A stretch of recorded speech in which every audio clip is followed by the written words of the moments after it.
Welcome to NOCLIP. I'm Chad Rutherman. I'm JJ Artemis. And I'm Andy Kinney. And today we're going to be talking about Bible Adventures for the NES. Bible Adventures was a game released in... released... Oh... What's going on? I feel so strange. What's happening? Jesus!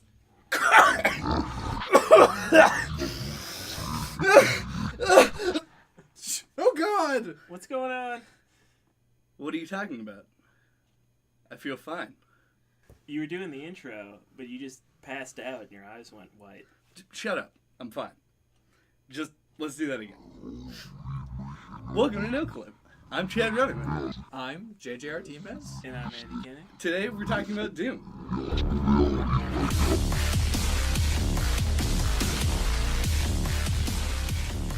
Doom was released in 2016. It was developed by id Software and published by Bathesda Studios. The game actually, at the time of this recording, just came out last month. And I am just so jazzed on it. Unbelievably jazzed. Yeah, like just uncontrollably jazzed. Impressively jazzed. I would say believably jazzed. Okay, For Chad. believably jazzed about this game, which is why I sort of insisted that we do it for this week's episode. Nobody opposed you, though. So That's true. Is that really insisting? Yes, Well, it's still insistent. I did insist, All but right. nobody said no. Yeah. So, I'm not like 100% sure where you guys want to start, but the thing that I noticed the most about this game, and like it's really evident from the get-go, along with a lot of things that are evident from the get-go, this game pulls no punches quite literally. It comes on strong. Yeah, but like a lot of people when they saw that Doom 2016 was coming out way back in, I want to say in like E3 2014. Are you referencing the trailer? Because Right. that was my first introduction to the knowledge about the game, was when they released that first teaser that was just a crazy hell skeleton man with rocket launcher shoulders. Revenant. Launching launchers from his shoulders. Right. Doing what he does. And that's all that was there, and I was like, oh, okay, that's what this is. Mm. And I just let it seep out of my memory. But you did not. No. I was actually like a little bit upset at the initial trailer for this game. Because it didn't... Alright. I don't want to get like into the mechanics right now, obviously. Sure. But one of the like primary both like attacks and weirdly means of locomotion in this game are glory kills, where you like it does like a close up of the demon as you like rip it apart in some way. Yeah. And the trailer like featured those like a lot, to the point where like it made the game seem like it was just being gratuitous for the sake of it. And it's really hard to convey what's good about this game in a trailer anyway. Because, like, it's a lot about game feeling that makes this game good, as opposed to, like, what's actually on screen. Like, I have a whole bit that I've, come up with dealing with the aesthetics of this game and how they're, like, kind of incongruent with the way they're supposed to be intended. Yeah, and I assume that that's going to be the part of the discussion where you sell me on this game not being gratuitous for gratuitous' sake and being good at it. Right. But after that trailer came out, there was a lot of sort of sourness about the trailer on the internet. Some people were really excited, but I think that a large majority of those people were... I don't know. It was a vocal minority kind of situation. I got the impression that people were ready to hate this game. Yeah. Especially with the multiplayer beta that came out prior, and it was just panned like across the board. What do they call it? The review embargo? Yeah. Yeah. Yeah, they had an never embargo worked out for a while. Right. But, and that combined with the lukewarm reception of Doom 3 and its subsequent expansion pack, and its like re-release that had some even more mediocre content attached to it. Jesus, I didn't know either of the last two things existed. Oh yeah, I've played Resurrection of Evil, but I have not played the BFG editions like extra levels. But I've heard they're not very good. Yeah. And I'll defend Doom 3 forever because I really like that game. But because of all of that, I think people sort of expected Doom 2016 to try and, like, imitate the 1993 Doom in a lot of ways. Not, obviously, like, strict gameplay mechanics, but in a way that, like, mimicked, like, the feel of it. And Doom 2016 just sort of, like, ripped Doom 1993's arm off, beat its head in with it, and then just wore the best bits like a macabre necklace of ears. Well, I mean, Doom 1998 at this 93. point... Sorry, 93. Doom 1993 at this point is like, what? That's 10... like 23? 23 years old. Yeah. He's like an aging man. If Doom 1993 was in the NFL, he would also be getting the shit kicked out of him and having all of his parts ripped off into like macabre accessories. Not Doom 3, but Doom 2016 has obviously like tried to take what the spirit of the first Doom was and transplant it into a new setting. But the game is so much more complex than that. And I feel like that's what people weren't expecting. And like what makes this game good from like an old-timey shooter fan perspective. Well, I have none of that perspective, so I'm going to need to just rely on you for this purpose. I also have none of that perspective. But literally my entire like childhood exposure to Doom as a thing was that I know that it was one of the 2 video games that my stepfather was obsessed with.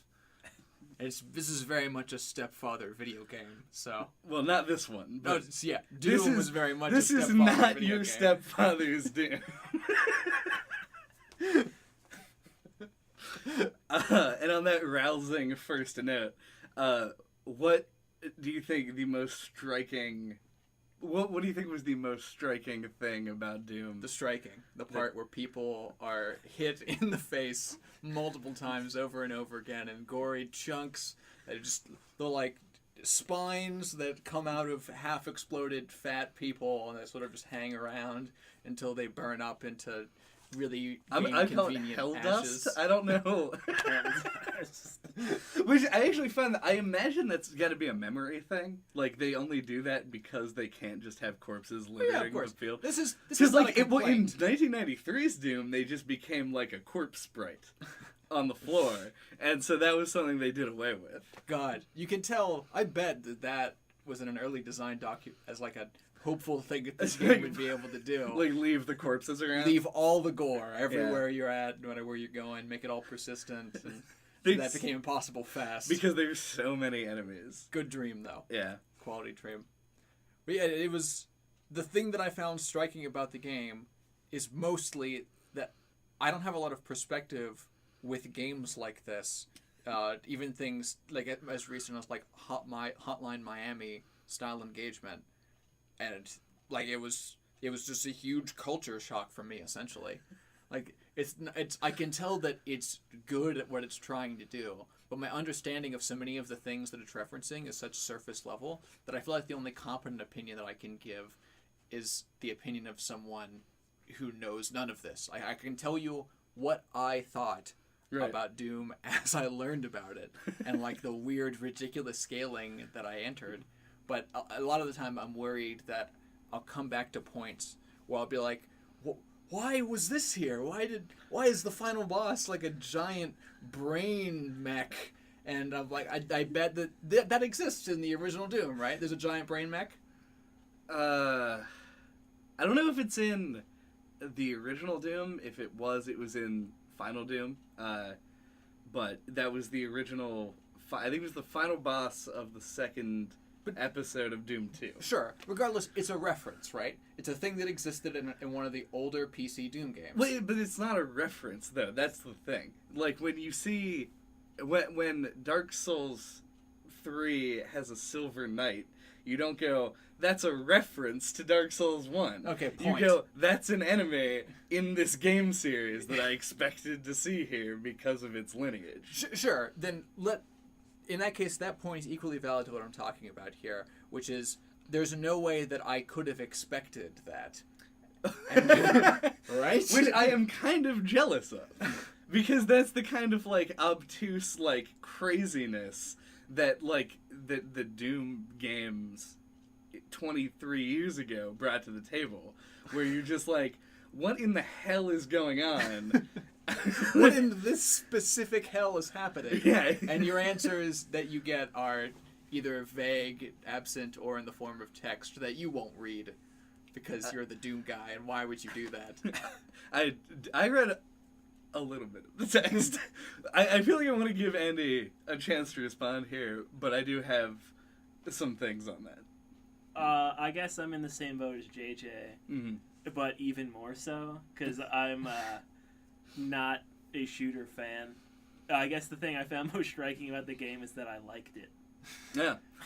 You liked this game? Yeah. Oh my god.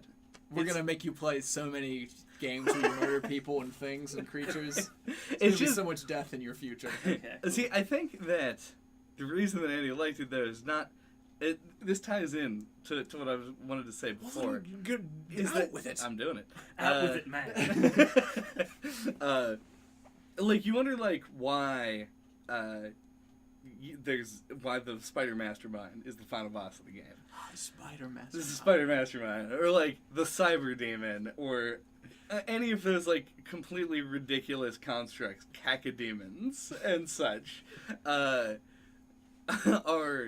in the game, and it's not like the thing that I think people are getting caught up in, and that I think that in order to like see that this game, at least in my opinion, is probably like one of the best games that's going to be released this year, is to abstract that away from its original home. Like, the fact that cacodemons are in this game, and that the character designer did an amazing job, designers, I presume, in taking the sprites and the reimaginings from Doom 3 and making the characters still recognizable this many years into the future over so many different, like, iterations, is, like, that is nothing short of astounding, but I think that this game exists on its own perfectly well.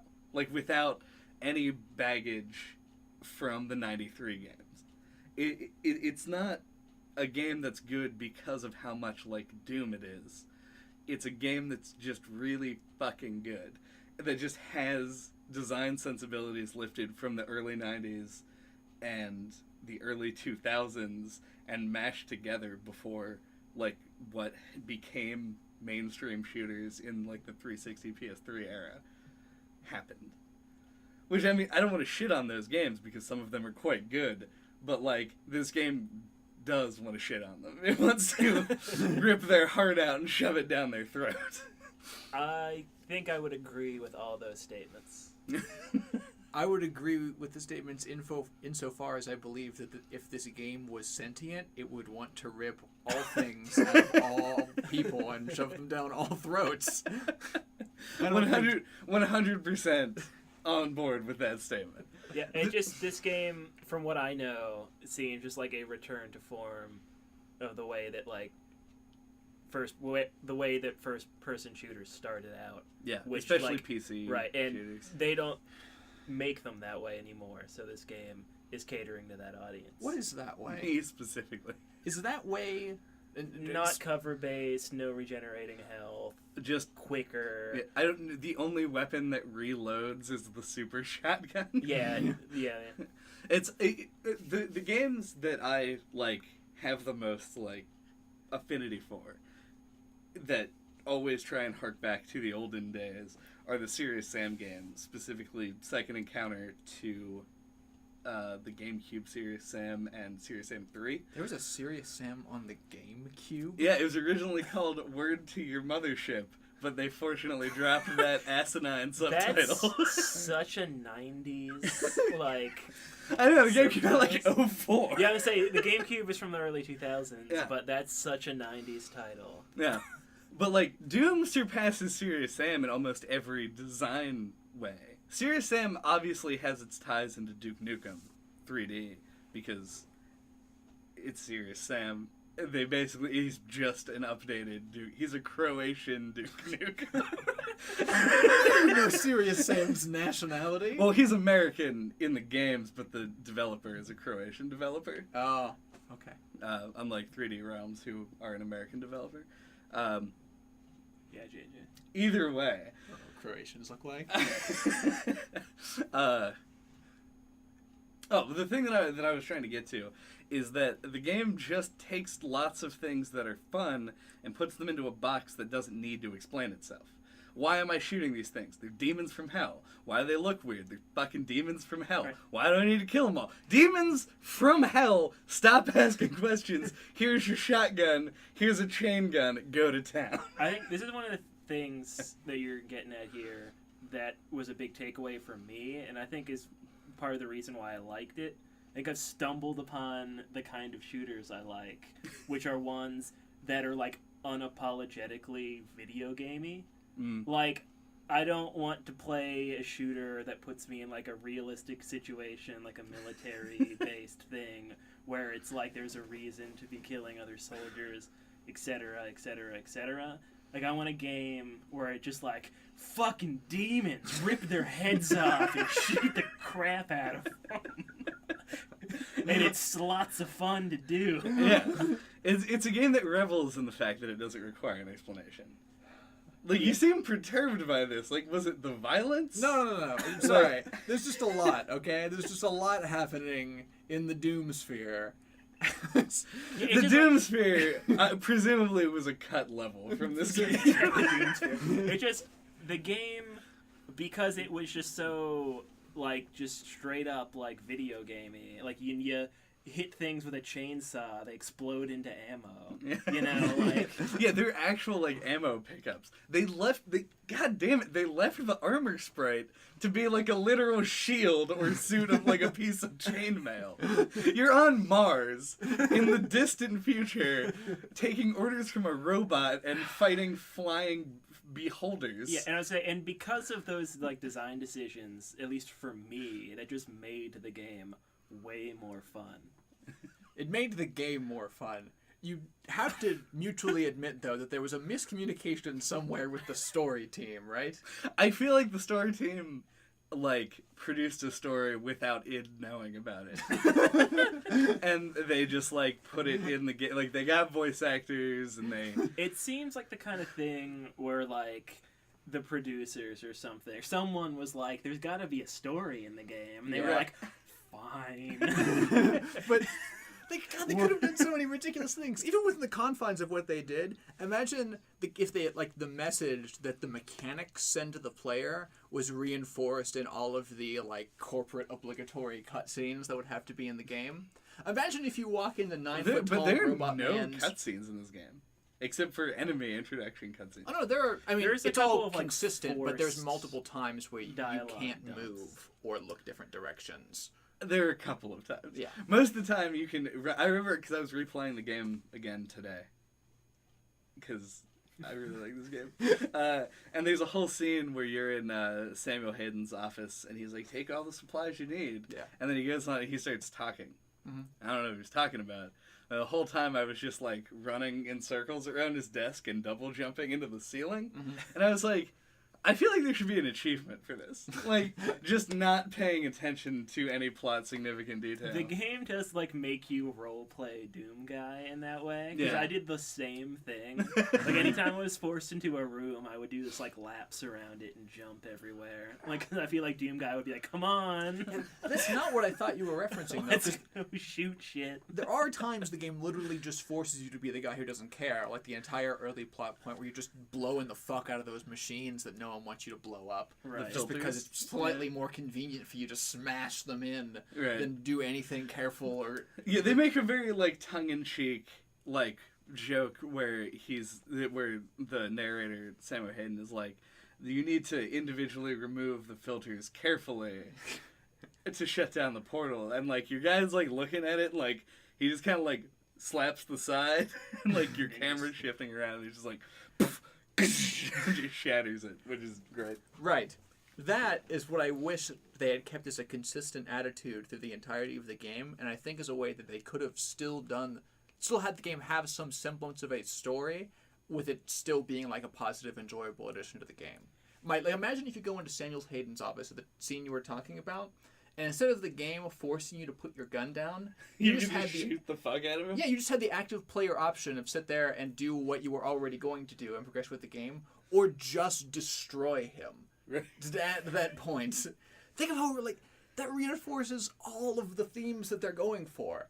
You could have continued doing everything else that you were going to do, since it was all about, trying to shut down demons and portals and murdering things and doing all the expected video gamey stuff.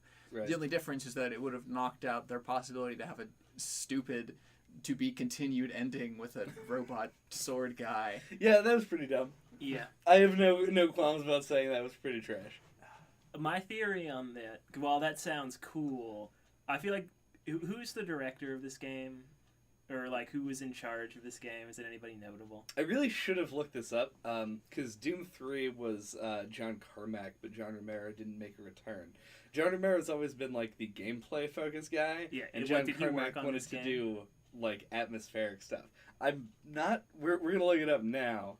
But either way, right. JJ will look it up. Yep. But it's either whoever was in charge hates story in video games so much that when they were required to put one in, they weren't going to devote time and energy into making a good story. They're like, we'll bury a generic story in here, right. and everyone will ignore it. And like at every point we have the opportunity to do so, we will poke fun at the fact that there's a story. Yeah, I think that's what they were going for. Okay, this game was co-directed by Marty Stratton and Hugo Martin.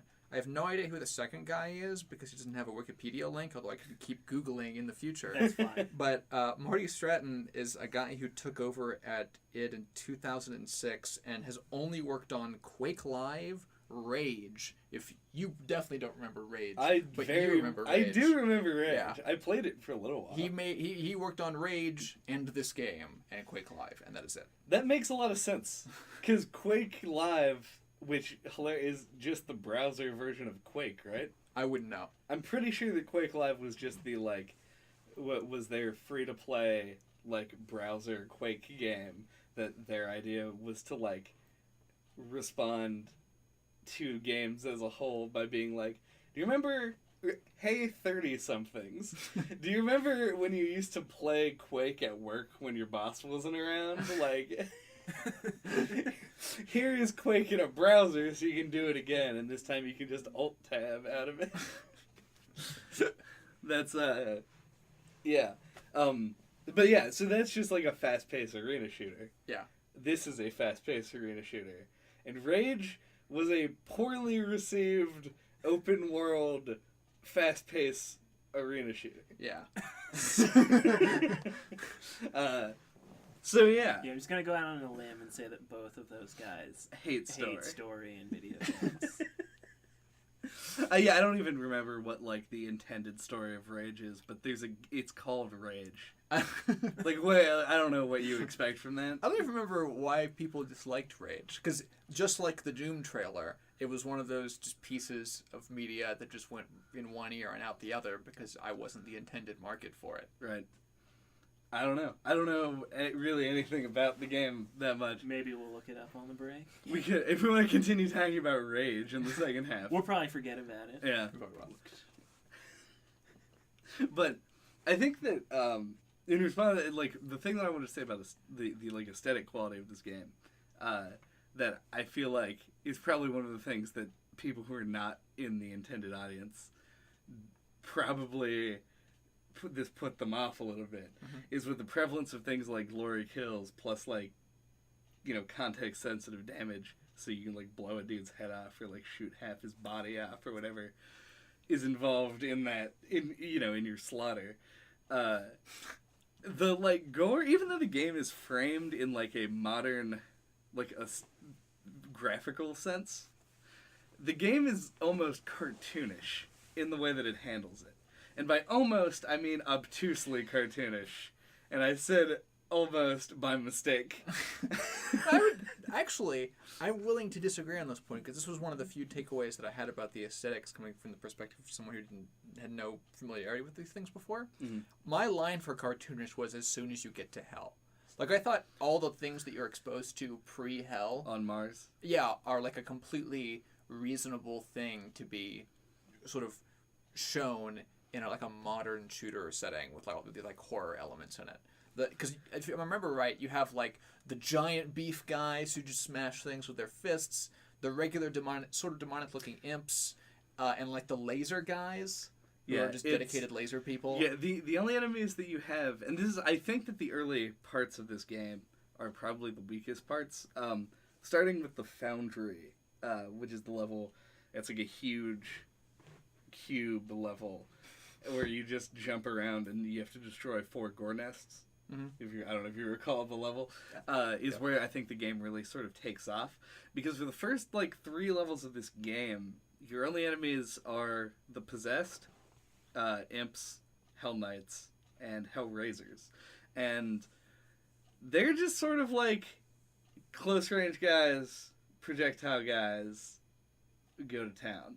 And it's a little drab. And you get, like, the heavy machine gun and the shotgun and the pistol and your equipment, and that's it. And so right after that point, though, they start introducing new enemies on like a much more frequent basis, like pretty much one a level. An alarming basis. Yeah, you probably get intentionally. you get revenants, then you get Mancubus, cacodemons show up once you get to hell. Like, it's like once the number of enemy types ramps up and the encounters get more complex, the game becomes like a blast.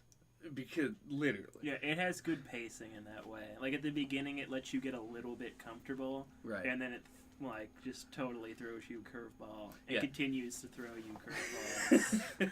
The beginning only sucks if you were like very familiar with shooters going in, because you're like, then you're going through the motions. You're like, all right, I get the pistol, I shoot a couple of guys. I think I shot 3 guys with the pistol in the whole game. I shot the first 3 guys that you have to shoot with a pistol. I guess I could have punched them to death if I wanted to do like a pure no pistols playthrough. I do that with a couple of enemies every once in a while. I just like beat them to death. It's great if it's like the last enemy around. Usually your hit will stun them, and then you can, But yeah, once you get the shotgun, it's basically Shotgun City all the way up until you get the machine gun. Because I see no reason to use the pistol. I used it once to get one of those challenges, which was to kill a Mancubus with a pistol. But I think that was the only other time. I think the slow introduction is mostly for people like me. I think they're making the bet that they really want people to get used to the idea that it's not the ways in which you aim that matter. It's more your positioning relative to what's happening in the level. Oh, God. Yeah, like in every other conventional shooter, even something like BioShock, like the environments are literally just too small in a lot of cases for your relative positioning to matter a lot. You always have like hallway scenarios and cover scenarios. Right. But you're never having to run like you have to in Doom. And they give you the shotgun and just the shotgun for a long time to teach you that you have to run to things. You have to get to the enemies to shoot them, and they're hoping that you don't switch back into old habits when they give you a regular machine gun again, which I actually did a couple of times and got punished for really, really heavily. Yeah. Did you ever get the scope weapon mod for the machine gun? I got all of the weapon mods. Oh, wow. Yes. You played this like completion style. I didn't. This will probably be something I get into later, but there were a couple of times the game glitched and or had weird design decisions that annoyed me because either the glitches or the decisions kept me from going back and actually being the completionist that I wanted to be. Oh, like actually... Well, that's like... I don't know if this is something that we should just talk about later, but the level design does sort of like... is one of the places that I feel like they just sort of lifted... I mean, obviously they didn't lift the bullet mazes from like Wolfenstein and Doom, but they did take like the idea of just being like... I mean, the game is segmented into levels. Yeah. Intentionally, so that if you do want to, like... And they give you the locations of all the secrets on the map if you just spend some Praetor tokens on it. Yeah. So, like, I think their intention is for you to just replay the mission to get the things that you passed. I got the secrets really early because I wanted to experiment with all It was the first thing mods. that I got. Yeah. Yeah. So it made me the completionist really fast, and I got annoyed at times when just random glitches would happen that would keep me from doubling back on places. Yeah. But that's not an intentional decision. I shouldn't fault them for that too heavily, since I think I only encountered things like that like 2 or 3 times the whole time I was playing.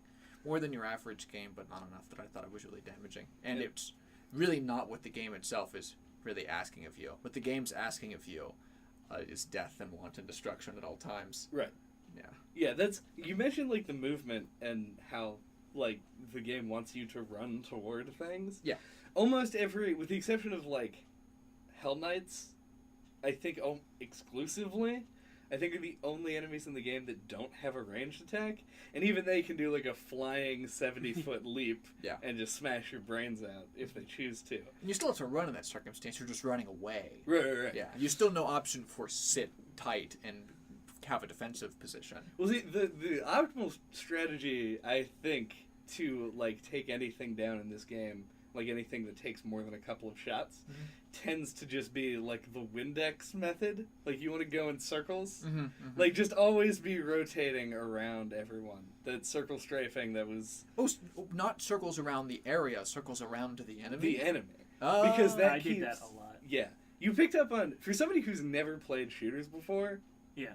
Barely has played shooters before. Right. You picked up on the rhythms of an old shooter, on an astonishingly fast rate. I really, like, this is just me again. Right. Like, I'm not saying for shooters to be good they have to do these things, but like for me to like them, I think like the offensive like nature of this game, I think just was a lot more fun to me than like something that's like cover based. Yeah. I liked having to like run up to the enemies to shoot them and then punch their head off.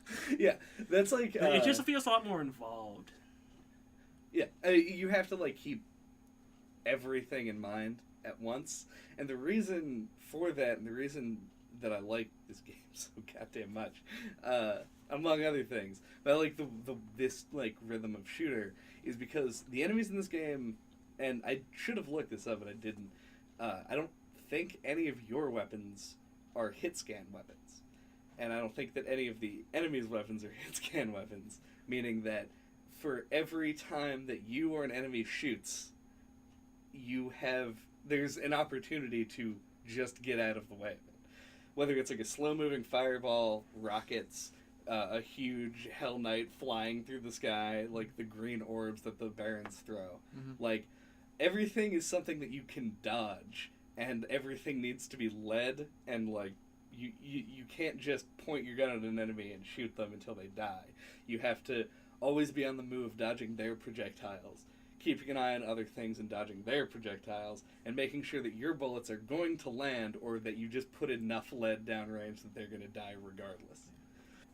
Way long ago, Right. you led into this last whole like spiel we were having by saying that you thought that the gore and everything was cartoonish. Oh, yeah. And JJ disagreed with you? I disagreed up until you reach hell. Okay. I was going to agree with Chad.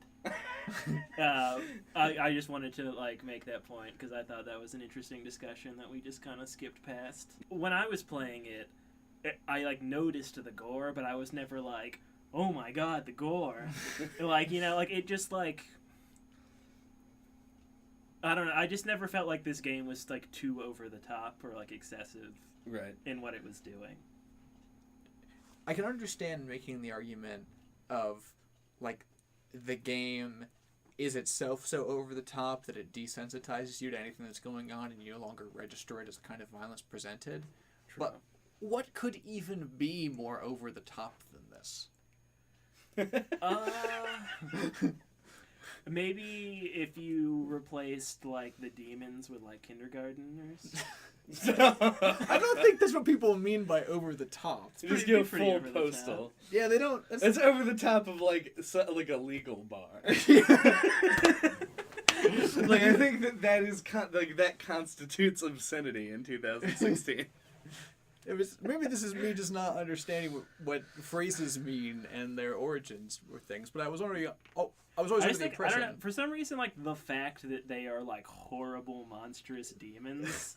Like, makes it seem, like, totally fine that you're ripping their heads off. That is a legit, like, thing that people, especially ratings boards, seem to take into account. That if you're murdering, like, a monster, even in a more horrible way than you could possibly imagine, it is somehow better than if you're killing a human being. Which I think it's is true. It's the idea that, like, they are pure fucking evil. Yeah, they come literally from hell. So, like... I get that. I think you guys are arguing over a point that I don't even necessarily hold. I'm mostly All I'm just trying making to jokes. say...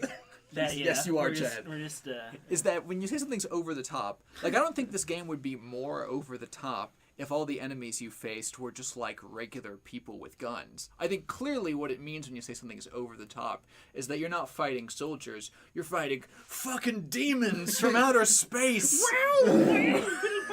That's what I mean. Well, I mean, even that is actually... Well, I mean, that's the thing. Like, the game is so tongue-in-cheek. I will say that the music is totally over the top. Yeah. And it's so good. It is very good. Yeah. Music is all... It fits, yeah. In a circumstance I'm surprised actually happened, my mother watched me play this game, hypnotized by the murderous, violent person she was watching me become in front of her eyes. Right. I sort of pointed out to her, because I guess she'd never even encountered or realized this could be a thing that exists, the way that the music sort of flows together in this game, like active... This is like a technical term for this, isn't it? Dynamic tracks. Yeah. Like dynamic based on your responses music. And that's... Oh man, they do that so well in this game. Yeah. The only time that I think it falls a little bit short is when there's like one dude left in the arena. And you try to find him? And it's like... Dun, dun, dun, dun, dun, and you're just like running around like behind a box. You're like, me remembering it wrong, but like doesn't it slow down? It does. It just it goes from being like to being like yeah, which is pretty cool. It is. It's very cool. There's so much mouth guitar in this episode already. Basically, like the way that the music seems to like function is it's like when you enter an arena, like it starts its battle music, and then the bigger and more enemies show up, it raises everything, like just speed, like volume, intensity, and then as like the numbers dwindle and you get to the lower ones, it goes back to like its starting music, and then it will fade naturally into the ambience that's usually playing in the background when you're not in a big fight. The ambience specific to the environments that you're in. Right. Generally, it's so subtle. And the background noises that you hear around you are so loud that you don't notice or care anyway, unless you're in the Hell Dimension, which has some really aggressive Latin ambience. It's good. So, like, every time that I would finish, like, a big battle, and it would just have that choir going, Yes. I was just like, oh, like, this is like, really loud. No, yeah, it is really smart the way that it's designed, because it would appear that there's just a track playing in the level, right? And then as enemies start to show up, they put layers over top of it until it gets all the way up to the top. And then as you keep killing them, they peel them away and it comes back down. The Latin choir is still present during the like murdering fights. Yeah, it's just like really aggressive. Yeah, it's just the last thing that ends with that ends the song. So yeah, I just think that's a really smart way of like designing the dynamic tracks. Yeah, because this game just like there's no other soundtrack that works with this game. Like, no, I can't imagine like a video gamey like techno soundtrack. I certainly fucking couldn't imagine like an orchestral soundtrack to this game. Like, this game, you look at it and you're like, what music is that gonna have in it? It's like probably heavy metal, wailing guitars, lots of double bass. I think that like the evolution of metal as a genre of music played its way into this game, because if you listen to the soundtrack to the 1993 Doom, you hear these melodic riffs and very like late 70s, early 80s metal inspired thing. There's also some like kind of industrial sounds as well. You get some like Nine Inch Nails. But then this game sounds like more modern speed metal. Yes. Which is crazy town. Because somebody was like, the people who made Doom were metalheads in 1993, and they're fucking still metalheads now, and they're just keeping it going. They kept up with the times. Yeah. The only other kind of soundtrack I could even possibly imagine is like some kind of choir of people singing like demonic sounding music. Just in every hell level, it's just like a like terrifying... screechy horror violins. Yep. And like that's the only other possible thing, and I think the game would be a lot less fun that way. Yeah, that's because that's basically like the soundtrack to Doom 3, because Doom 3 was a horror game, and this game says fuck that shit. They had like this one part in the start of the second level where you have to like go turn the lights on, and there's like you start out in the dark. Excuse me, is this in Doom or am I misremembering something? This is in Doom 3. No, this is in Doom 2016. Okay. So you walk into this room that's just pitch black. Not pitch black, it's pretty black. It's like a high degree of dark. Yeah, it's very dark. And exceptional night. Yeah. Advanced darkness. Advanced darkness. Yes. And when you walk in and there are like some imps and some of the possessed, and you gun them down, and you go through a door, and then you like flip a switch, and then it's just like bright lights and demons, and you just run back out, drop down into like a vehicle bay, and you're in another arena, shotgun in hand, ready to wreak havoc. It's just, It feels like it's a nod, or maybe just a middle finger, to Doom 3. Where it's just like, remember like the scary portions of Doom 3? And then they were just like, well, fuck them. But open the windows, let the light in. See the murders you are about to commit. Oh. They're not murders, they're demons. Well, though, actually, the possessed, because I do know a little bit about the story. Oh, God. Olivia Newton-John. Yeah, Olivia The Newton-John. primary antagonist of this game. Like, she opened something happened. I don't know that part. On Oh my Mars. God, this Right, lore! on Mars. That caused like the Lazarus wave to go over the UAC, United Aerospace Corporation, facility, and it like all of the people inside of it got possessed. Okay. So those people, I guess, are still alive and real people. The people were possessed line is literally the first line in that statement that was not just nouns. That was not just like, and then the hell wave came and did the hell wave things. Well, I mean, like what do you expect this. when the hell wave comes, you know?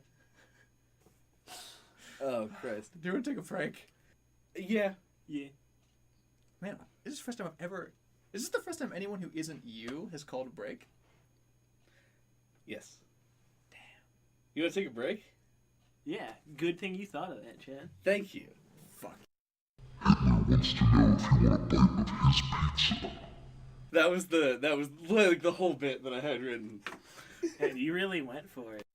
So, post Hell Doom, I think you guys might be as surprised as I was, because when I was going through a lot of the early levels, I felt like I'd played something really similar to this before, and I could not put my finger on what it was, because I knew it wasn't any early PC-style shooter, or anything with even like remotely the aesthetic that Doom presents itself as. Right. It's Metroid Prime. I'm willing to commit that this game and Metroid Prime has a ton in common. I wouldn't know. You never played Metroid Prime? No. How have I not forced you to play that game? Oh, because I got 3 when it came out, and I just did not like it. Oh. Weird. I've played both games. Yeah? I can see a few similarities, but I think that the thing that your mind is latching onto here is jumping puzzles.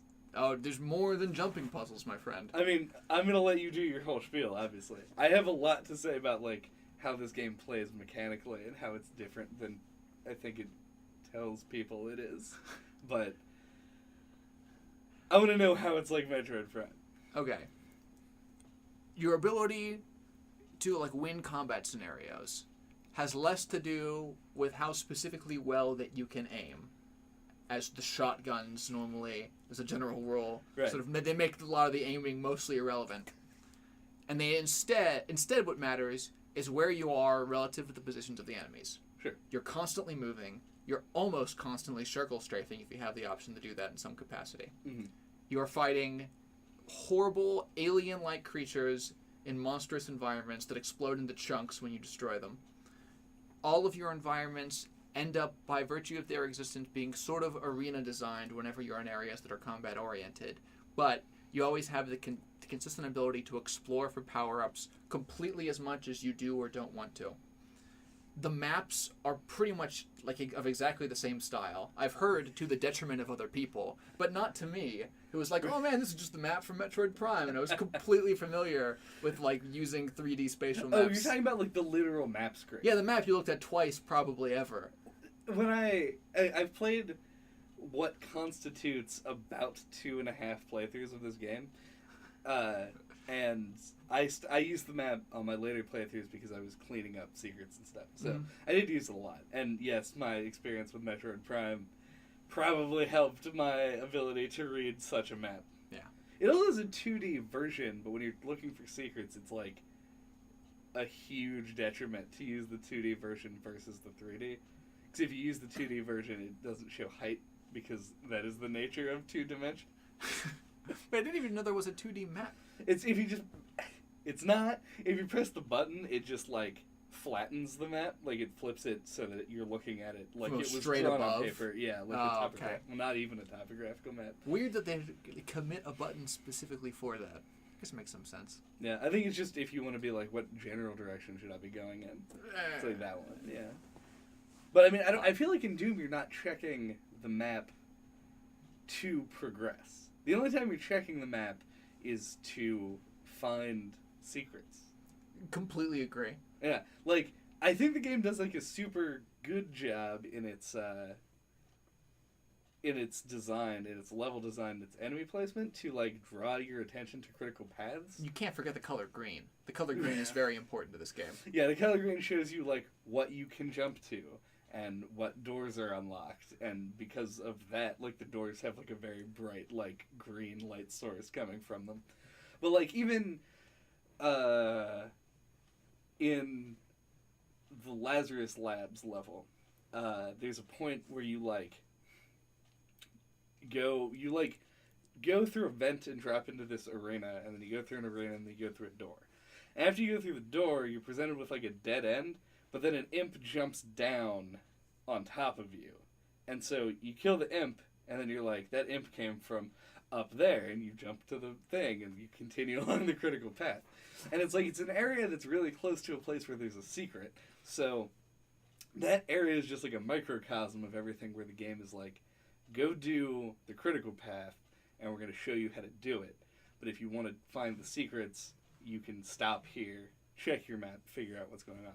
You can kind of control the pace of the game yourself because the combat is so self-contained. Like, at no point are you, like, hindered from finding a secret because there are just too many enemies in the way. The game has a very set number of enemies and, like, a set way it wants you to proceed with its combat. Yeah. It is going through these, like, clearly not even trying to hide it, prescribed arenas. Yeah. No, yeah. They don't even... They have, like, symmetrically lined up shipping containers. Yes. Yeah, that is like Metroid Prime.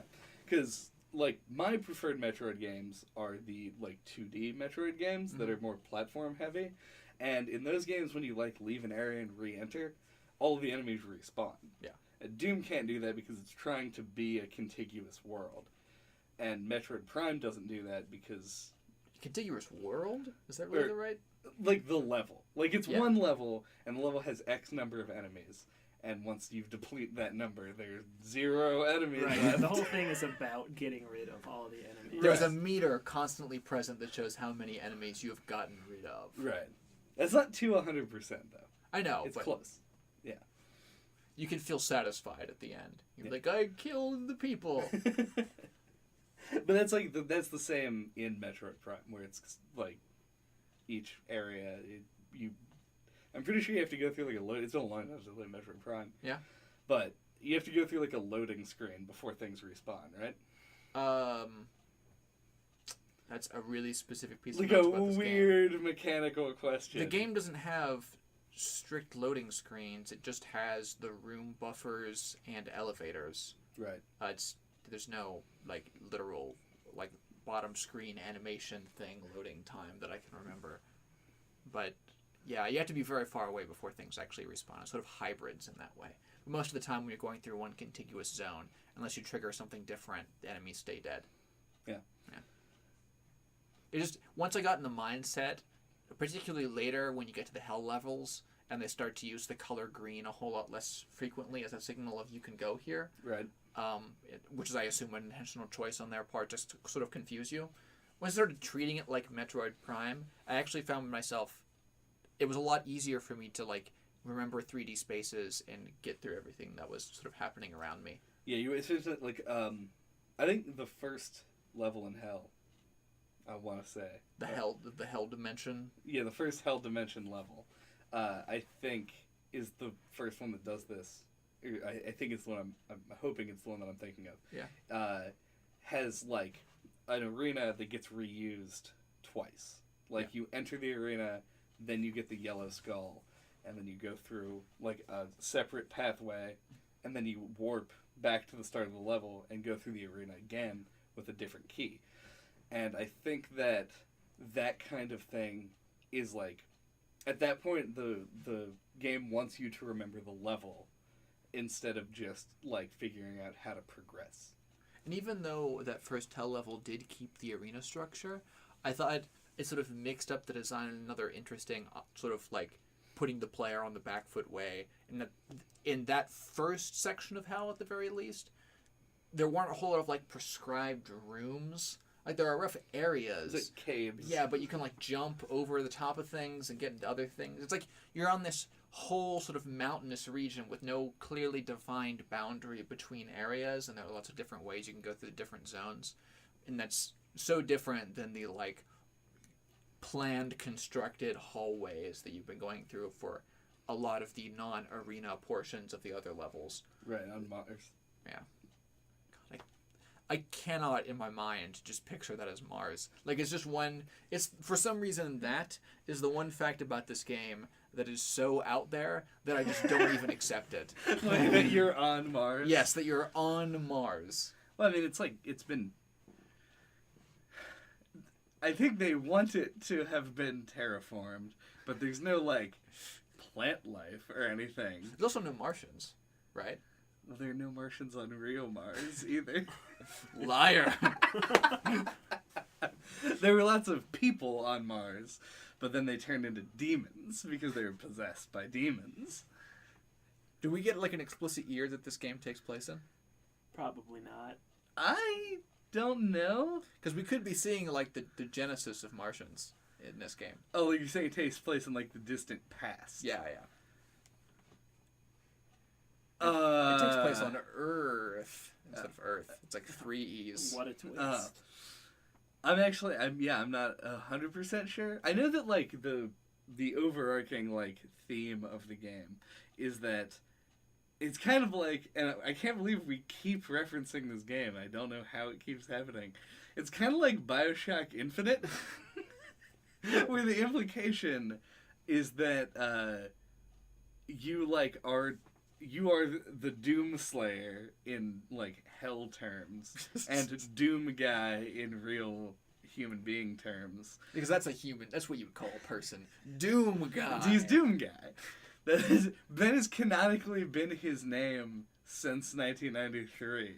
And in this game, the only mention they ever have of it is the Doom Slayer. But that does not make it human terms. That makes it Martian robot military complex. Now it's only terms. in hell when you have like the prophecy stones. Yeah, of the Doom So Slayer. the whatever Satan figure recorded those messages for you. Right. And presumably, Calls you the since Doom Samuel Slayer. Hayden is the only sentient thing that seems to still be alive in this game, he probably thinks of you as the Doom Slayer because all of his knowledge of you comes from hell. Yeah. So, Doom Guy was just the, like, source code reference to anything that dealt with you're the player character in the first Doom. Yeah. And they just kind of canonized it for whatever reason. Mhm. Either way, like Metroid Prime then, since that seems to be what we're jumping off of for this. Metroid Prime is a shooter, but it's very much like a Metroid game at the same time. Yeah. And Doom is a shooter, but it's a much smarter shooter, not than Metroid Prime specifically, but like that it gives itself credit for.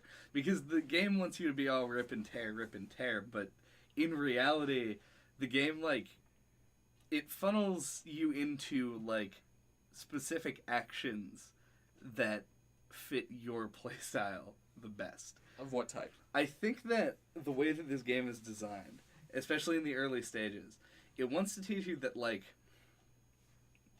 So the basic mechanics are point and shoot. When you shoot a guy, he'll occasionally drop a little bit of health. When you do a glory kill, he drops more health. When you kill something with a chainsaw, it drops ammo.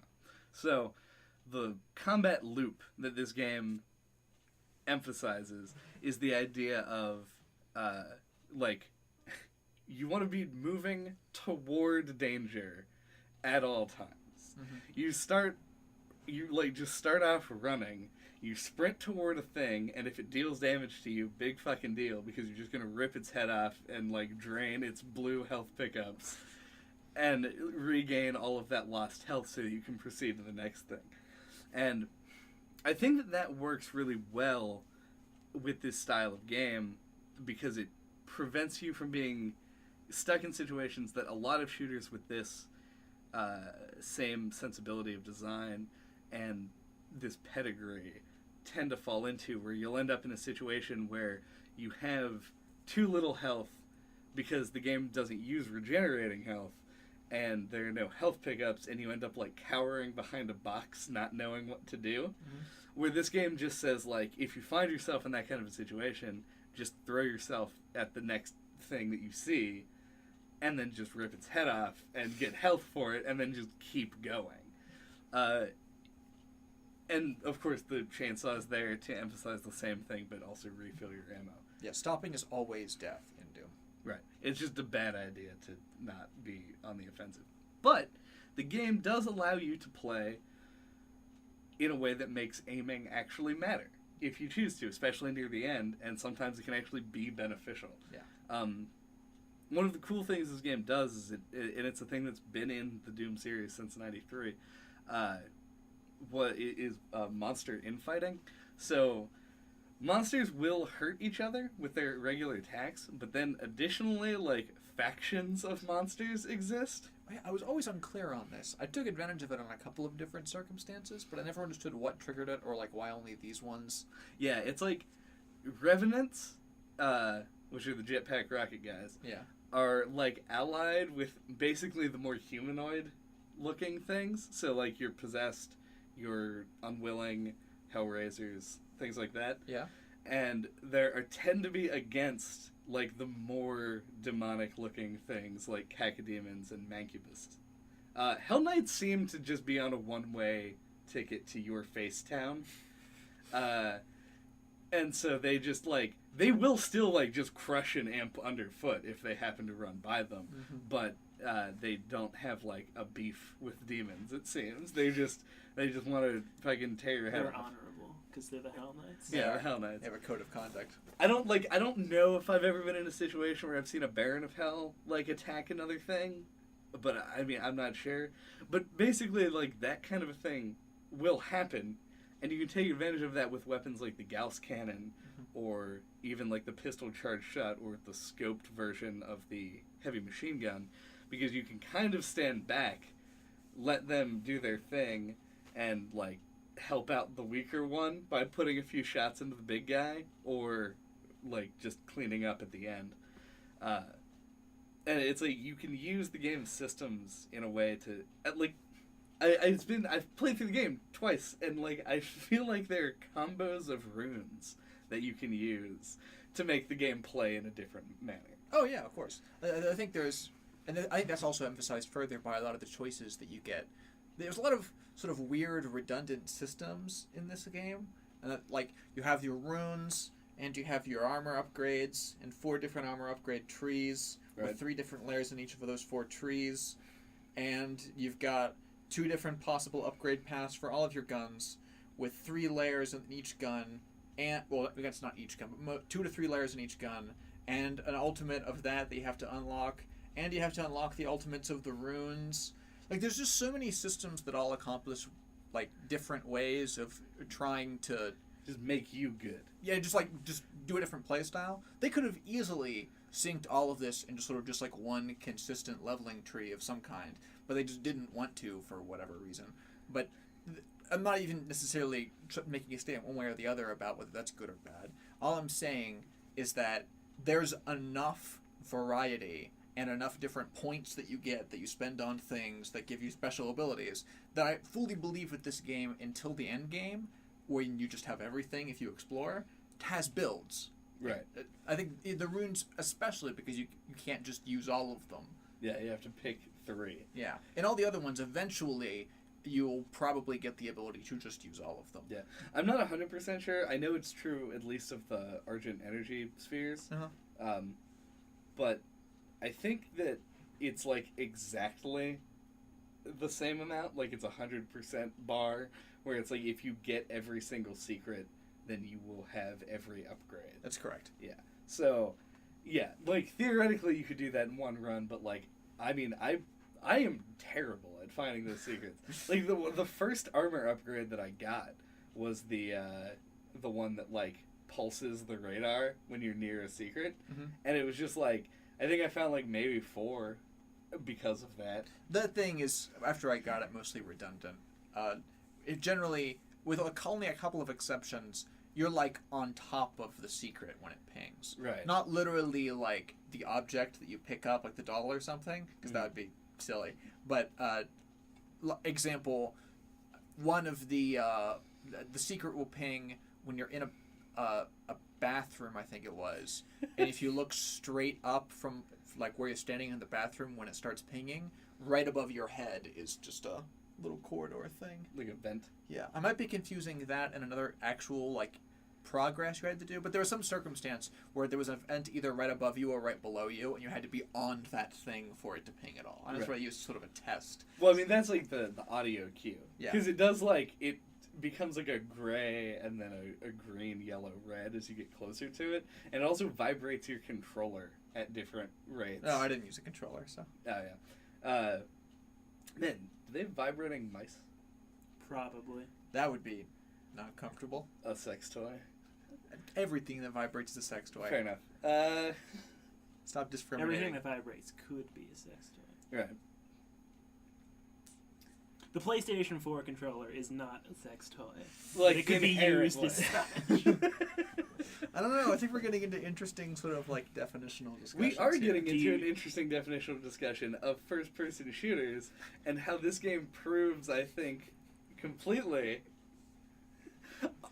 weirdly tied into this note, that you don't have to make a game really slow for people with a controller to be able to play it. Because I played through this entire game with a controller. Is that like an actual...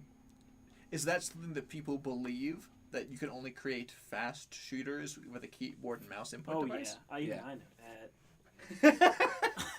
I'm outside of A this. lot of people who play shooters, at least from my understanding, will not play them on consoles. Oh, that's not what I'm talking about. What you're talking about there is the keyboard and mouse being a better input for first-person shooters. What I'm talking about is specifically shooters in which the player character and the things happening around them are fast. It's less... It's kind of that. There was it's reflected in the design of a lot of shooters that were designed specifically for consoles. Like, take Bioshock, for example. Yeah. As a game that got ported to PC, but it was developed for consoles originally. And those shooters, and that's kind of where Gears came from as well. The idea that, like, in order to make an engaging first-person shooter, we need things to slow down so that people can, like, use an analog stick to aim because you have slower turning in order to get, like, the optimal, like, whatever shot on things. And, would you describe, like, Halo as a slow shooter? in comparison to, like, late 90s, early 2000s PC arena shooters, it's sluggish. Sure, but that's not the comparison that I'm trying to But make. that's where the divide happened, though, is between PC shooters, which tend to be games like Quake and Doom and Unreal Tournament, which are, like, incredibly fast, rely on ludicrous things that you just, like, cannot do with a controller, like rocket jumping in Quake, as, like, part of the, like, mainstay metagame. Versus, like, GoldenEye, which came out in 97, which is just, like, a guy will stand and look at you for 3 seconds before taking a shot. Not really a fair comparison because the N64 only had one analog stick. Yeah, but I get where you're going at there. Yeah. I'm mostly just... I guess this is less a description about the relative statements, which makes sense, and more about me just being stunned that things like gameplay like Halo could be described as slow by to somebody, because oftentimes situations in that game will quickly outpace like my abilities, my like reaction time abilities. I'm very sluggish on those things. I feel like, not to talk too much about Halo, I feel like they use that to their advantage. Like, part of the single player campaigns of Halo are, I think, really well designed. I think that they use things like vehicles as a way to make things, like to make the player look for a different way to approach a situation because of the limitations of the controller they're using. Weapon switching. Right. And Yeah, what that's kind of the same thing that goes on in Doom, in that they use things like different enemy types to make you rethink what type of weapon you're going to use on them. Because this game gives you, like, a billion weapons. Yeah, I didn't even count the number of weapons actually on that wheel. I just did. It was all natural. Yeah. It's all natural. All natural chain guns. But, did you guys, like... I'm curious because, like, it got to a point... Because I know that if you just tap R1, it, like, flips, like, your... Once again, controller. With a controller, if you tap the weapon change button, it swaps between... It's probably, like, Q or something. Yeah. It swaps the weapon that you have with the last weapon you had out. Good choice. It is Q. Yeah. Play a lot of shooters. But then if you hold in the key, it'll bring up the weapon wheel, and then you select from the wheel. Yeah. Also correct. Yeah. I don't think that after I got the, like, fourth gun, I ever just tapped the button anymore. Yeah. I always used the wheel. Unless it was on accident. Yep. Right. And so, like, I think that this game, like, I don't know, like, I always had, and I'm actually just curious as to what your experiences with it were. I always had, like, an enemy to weapon, like, match in my head where I was like, oh, in this situation, if I have a pinky demon, I'm going to use the chain gun.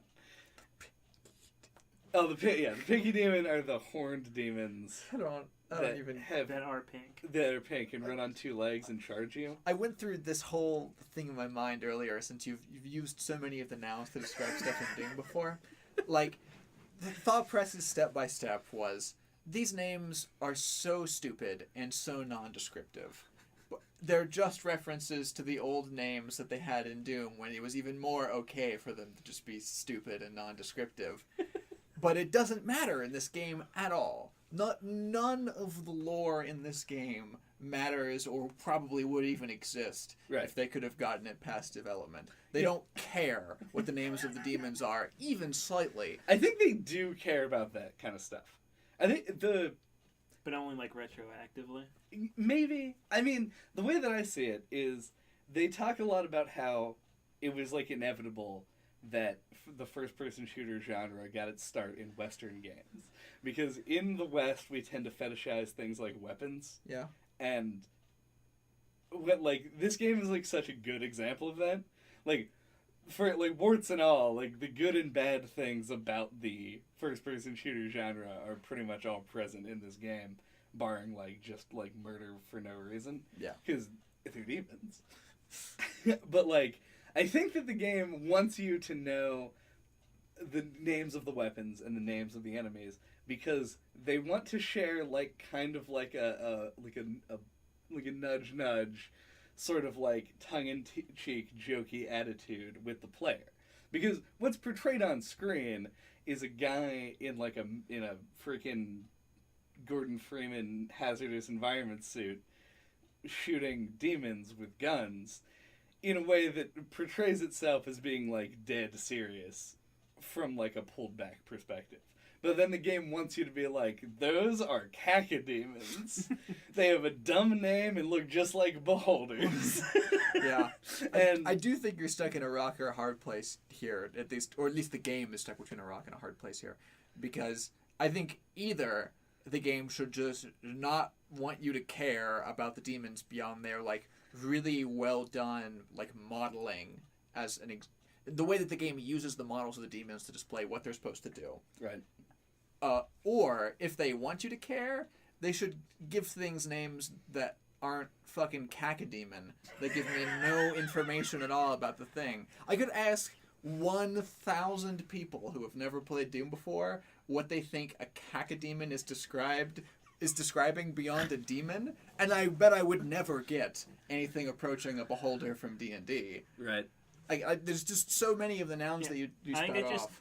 doesn't matter to them. Yeah, that was my perspective on it. Because the only thing that you get in terms of like them shoving the names of the shit in your face, other than Which they don't really do. yeah, it's just It pops up. pop-ups Yeah. if you collect the thing. No, you don't even have if there's like a multi-stage like lore unlocking tier. Yes, there is. You can pick up the PDAs to get the information, but that's like the deeper information. Oh yeah, You murdering them gives you one, doesn't yeah, it? you get the first one's free.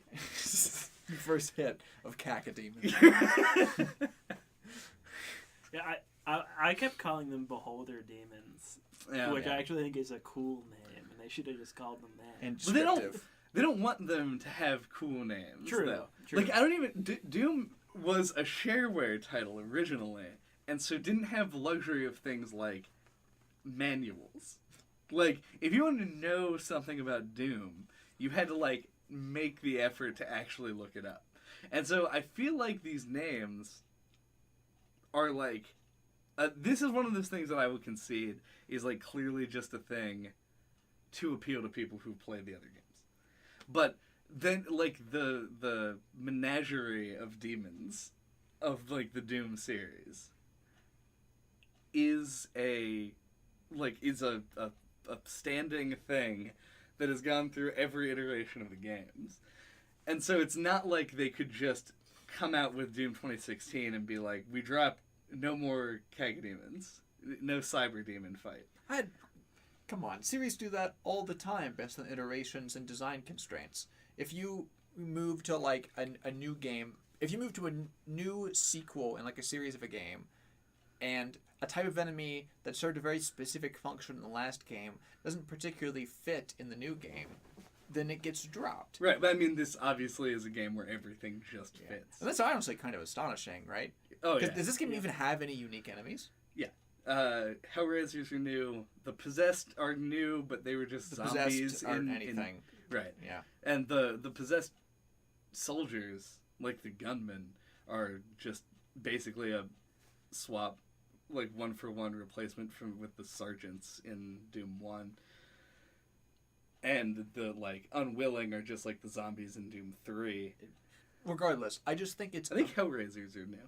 I just think it's amazing that so many of the old tropes match so well in a game of this unique compared.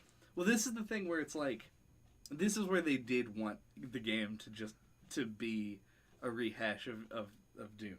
Where they wanted the game to look on its face like Doom, and then surprise you by making it so like smart and put together in comparison to what could have happened, where they just slapped those in with shitty mechanics and said like, look, it's a game from a series that you played. Yeah, it's a real testament to all the design teams, I think, that it kind of came together so well.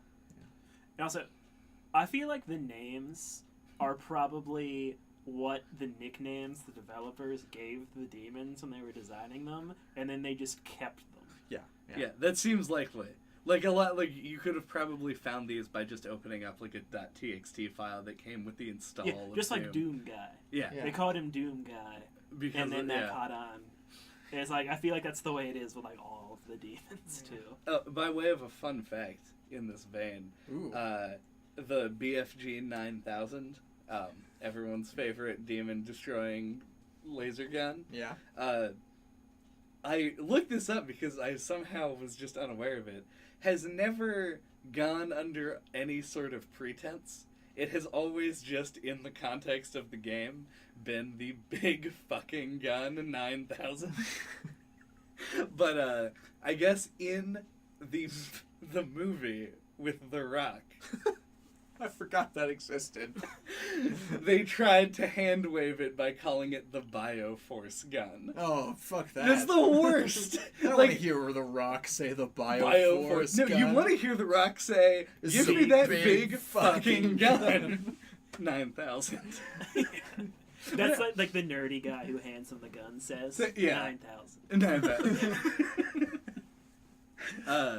Actually, the nerdy guy in that game got turned into, or in that movie based on a game, got turned into the Pinky Demon.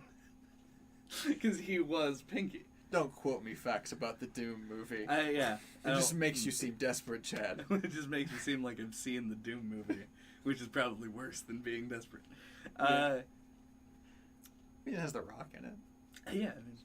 You could do worse. What I was going to say, though, is with all of, like, the fact that they brought the enemies back and they made the game so that it looked like the old Dooms, and so those fucking weird things fit in this new game, I think, like, 'cause your point where they, like, when you sequelize a game and things don't fit, you take them out and you replace them with a new thing. Yeah.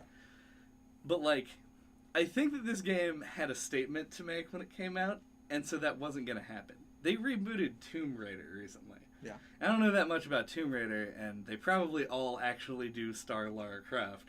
But for sake of argument, if they made a Tomb Raider game that starred like a dude or some other person, and then they Uncharted. Right, yeah. If Uncharted was just Tomb Raider 6 Uncharted, Drake's Fortune, A Thief's End, Underworld, Apocalypse. Stop it! No! In space. The regression is starting. Then they released a game later that was just called Tomb Raider. Nathan Drake sure as fuck wasn't going to be the protagonist. They're going to put Lara Croft back in the game on a reboot. Sure, So I just disagree Doom is that obviously going to have cacodemons and barons of hell. Doom does not star cacodemons.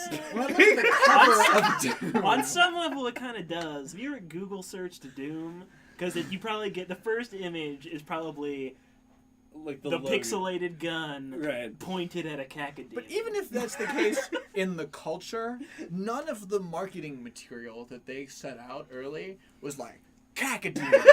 If you look at the front of the Doom box art, it's the Doom guy. Yeah, Because of Doom course guy. it's the Doom Looking guy. like Right. And the Master spoiler trailer, as already stated, is giant skeleton missile person. The Right. Revenant. Yeah. Like, of course you would, if there was a game series in which they took out the main character and then rebooted it, they'd bring the main character back. Right. I'm just saying, It would be like making a Mario game with no Goombas. which they've done. It's called Mario Sunshine.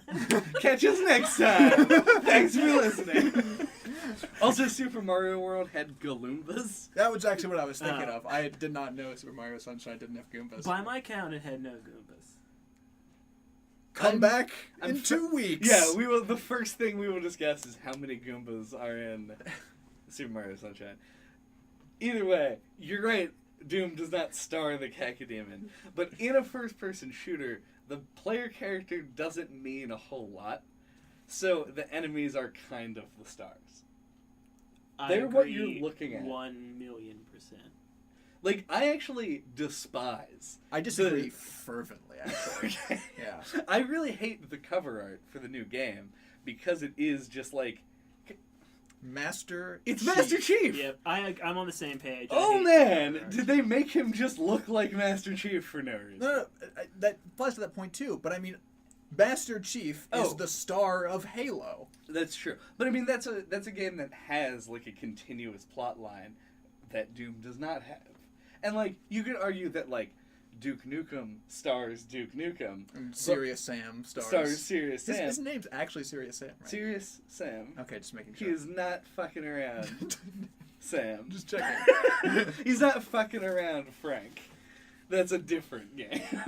Marcus Phoenix. Not a first-person shooter. Also, nobody knows anything about Marcus Phoenix. People who have played all the Gears of War games are like, oh yeah, Marcus.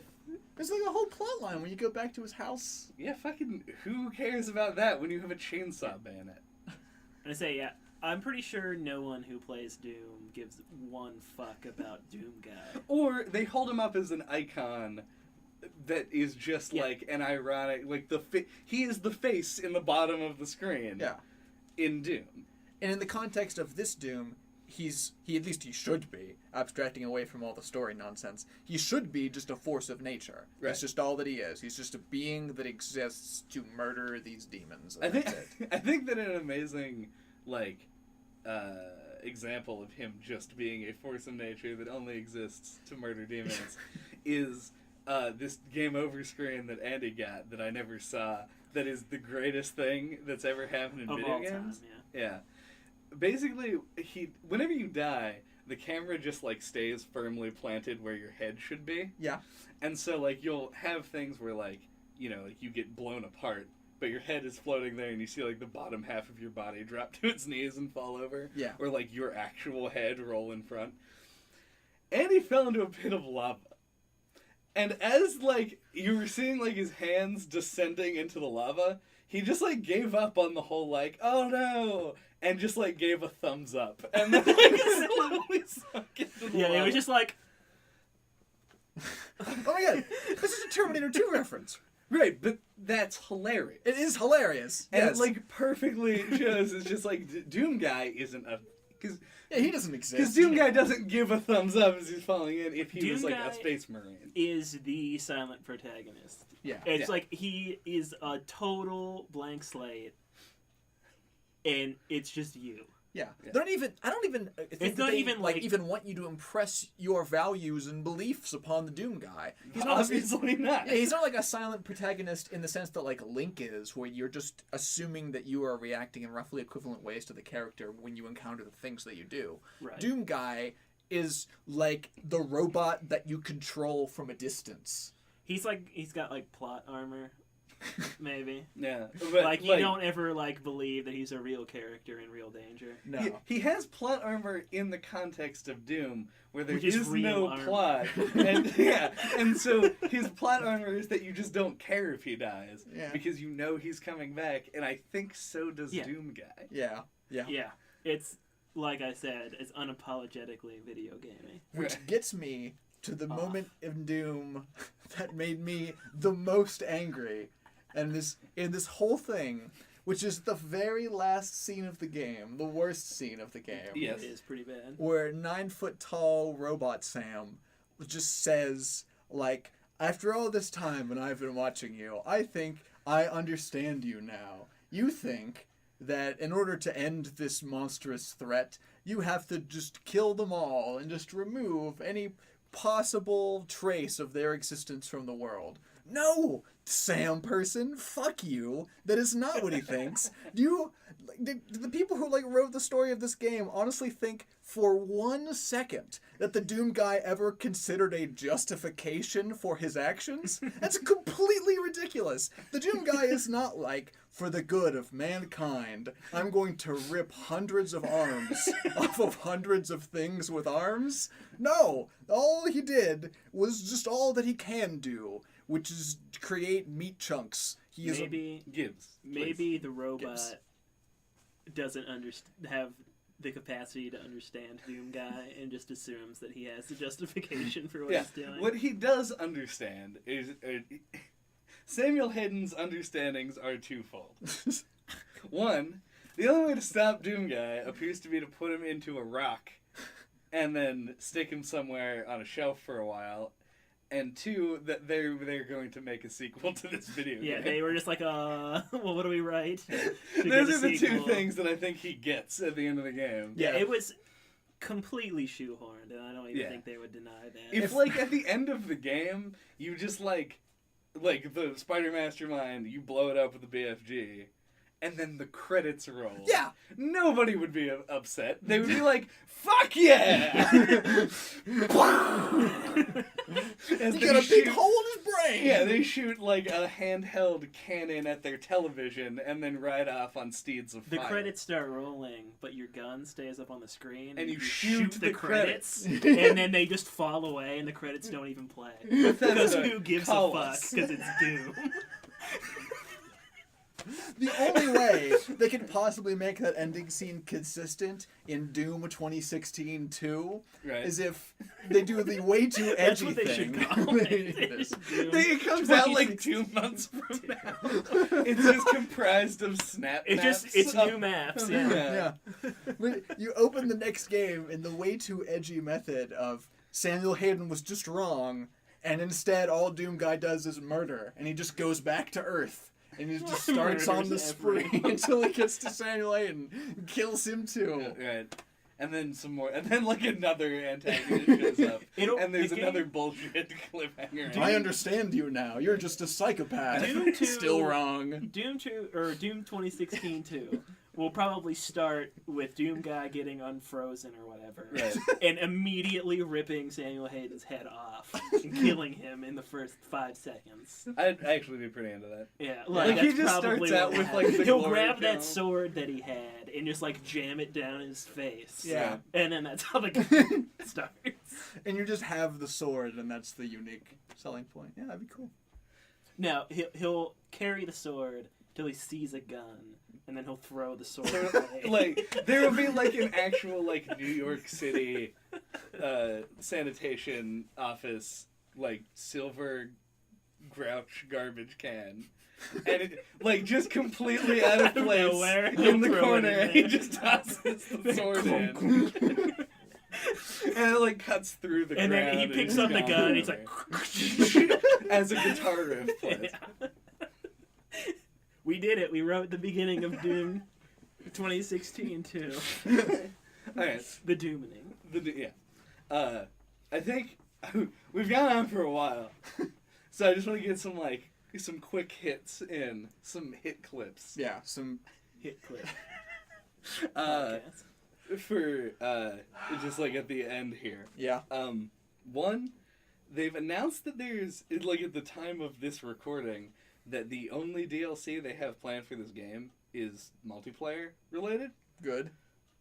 No. What? The multiplayer is terrible. No, good that they're not just adding more single player stuff onto this already finished product. I would rather them just make the, like, 2016 Doom as we just described. Man, you would just rather them make Yeah, a sequel that is ludicrous? I would rather the thing we just described happen instead of any DLC exist. I'm on the same page. I'd rather they just make a new game. I feel like the story should not stop them because they're already in development for these multiplayer packs that no one is playing. I tried to play the multiplayer. I got 2 games and then waited 15 minutes for a lobby and it never filled up, so I quit. Like, they should just can any multiplayer content they have planned and just release single-player levels because their single-player is so good. If they have the development time paid for, they should use it to make something that's good because clearly they can make good single-player. But they I'll probably don't agree have the with time that. paid for. They probably have the assets paid for. But that's entirely different than the discussion that I was having, which was we can just exclude both of those things, and we can just get our That's New York what- set Doom, where the demons are back, and I don't know, they're angry, probably. It seems reasonable. Those are just my thoughts on the matter. All right, what's the second punch? You gotta come in with additional in your berserk final podcast zone. The Berserk. I love that power-ups just exist in the game and Yeah. they don't fucking care. Yeah. Also, I love that Invulnerability. they brought Quake's quad damage power-up into Doom. Like, they were just like, yes, that's good. And it seemed like every time I picked up that power-up, I always had the super shotgun, which is secretly just the best weapon to have 4 times the amount of damage on it. Because you just destroy everything. Mm-hmm. And on that note, I kind of want to know what your, like, go-to weapons were. Ooh. I assume we both have to think about this, don't we? I don't. My walking around gun was the machine gun. Right. The assault rifle, whatever. It's the heavy machine gun. in Heavy the game. machine gun. No light machine gun. There's no light machine gun. There's no sub-machine gun in this game. And then my probably 2 most used Dominant guns, machine other than that, were the combat shotgun and the plasma rifle. That was my...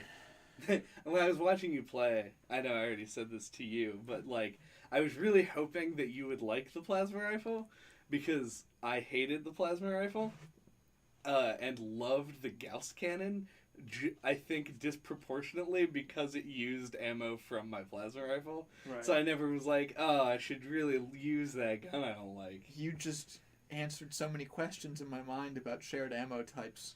I never understood why they went down. Oh, you didn't know that it used the same ammo? No, I thought that the Gauss cannon used like metal bars Oh, like it was like... firing like a... Yeah, I thought that would be the ammo and not just... I guess it makes sense because the metal bars probably aren't limited. But my go-to walking around gun was just the regular pistol, which I had super fun with because I loved the charge of the pistol, and it was like a way for me to keep like really easy circumstances in the game still as like a skill test that I could go through and like try and headshot people with a charged pistol, and I used no ammo, so I felt good about myself. I thought those situations were in the game so that I would walk into the next arena with 3 fewer shots in my shotgun. So I did that. Anytime I was going into a complete unknown room, I'd have the heavy machine gun on, so I could, because since I didn't know where anything would be, I always wanted to be able to shoot things at range. And then after that, because ammo was the last thing that I upgraded, and I enjoyed that because I thought that it would force me in the game to use all of the weapons consistently, which is what I wanted to do in a game like this anyway. Right. So I just intentionally upgraded my ammo last so that I could never just have like pet guns once shit got real, and it was great because I was just constantly switching all the damn time. Yeah.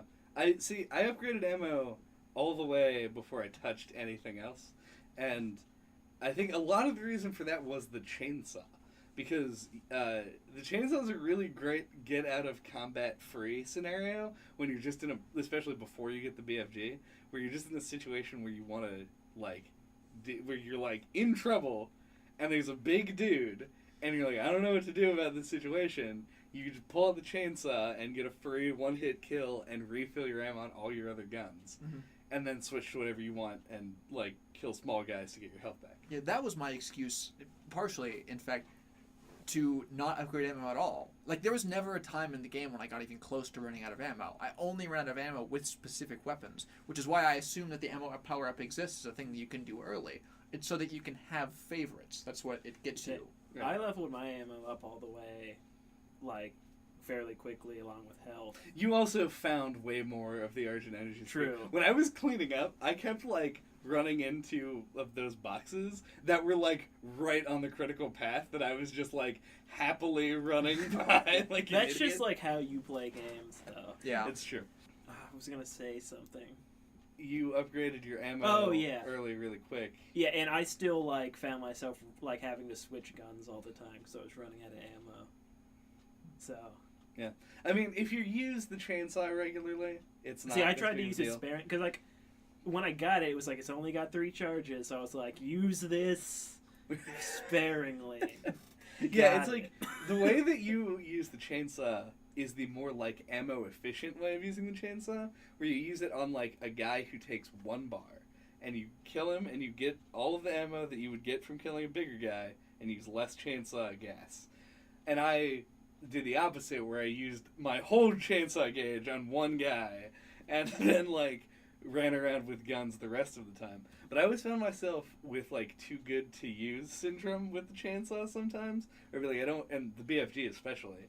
But then like after like a combat would be finished, I would run around and notice that there were like 3 BFG ammo pickups and 9 gas cans, and been like, I could have just chainsawed everybody. Oh yeah, I was perpetually in a state of I don't need this gas can. Like I so rarely ever. Use the chainsaw. Yeah. Chainsaw's really great though. Yeah. I love it as a design decision Yeah. in the context of this game. It's literally you will never run out of ammo. The game never wants you to stop running and attacking, so we gave you a thing that's just the other half of the loop, just completed in a murder circle. Yeah, it's completely a cycle. Super good. Also, when you use a chainsaw on a Baron of Hell, you like cut his leg off and he falls down, and then you just saw the top half of his head off from the jaw, which is like the most intense fucking thing ever. And then ammo pops out of him. It's wonderful. Yeah. Spine ammo. Do you have a third punch? I have at least 2 more. Oh God. Right.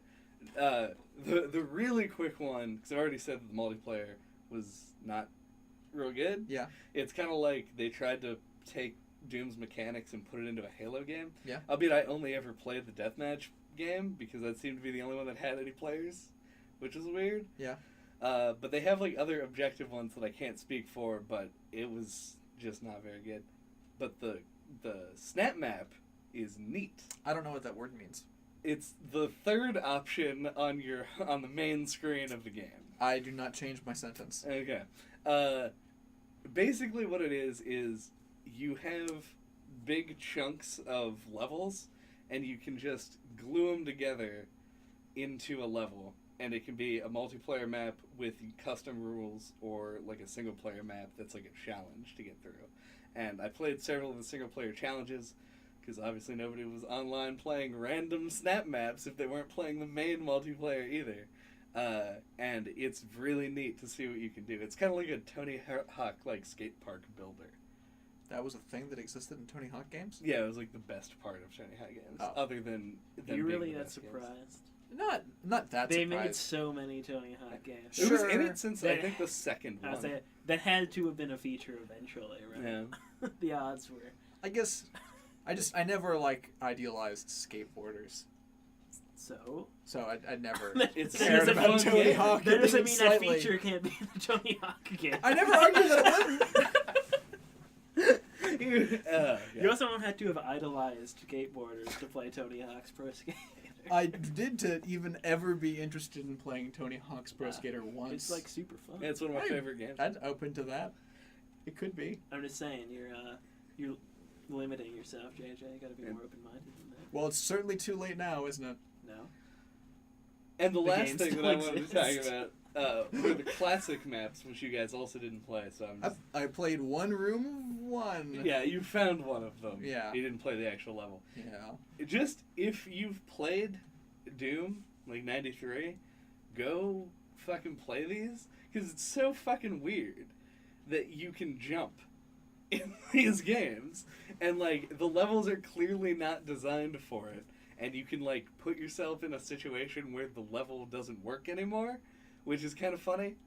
And I treated it dead seriously when I was trying to go through it, like just like let's beat this level. Yeah. And it's just so hard. Like the classic maps are so hard, just like they were before, but like added just nonsense because like the guns do different things and the enemies do not understand how to exist in such a narrow space. Yeah.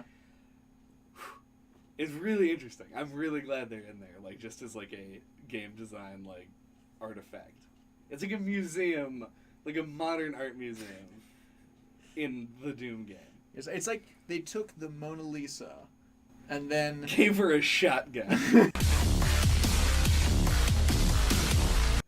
Thank you for listening to NOCLIP this week. What are we playing next time? Well, after all of the doom and gloom, we're going to be talking about a much brighter, happier game, Super Mario Sunshine on the Nintendo GameCube. Thank God.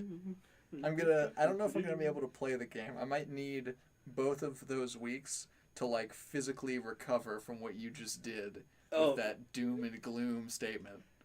At least we weren't doing a joint podcast on Doom and Pokemon. Doom and gloom.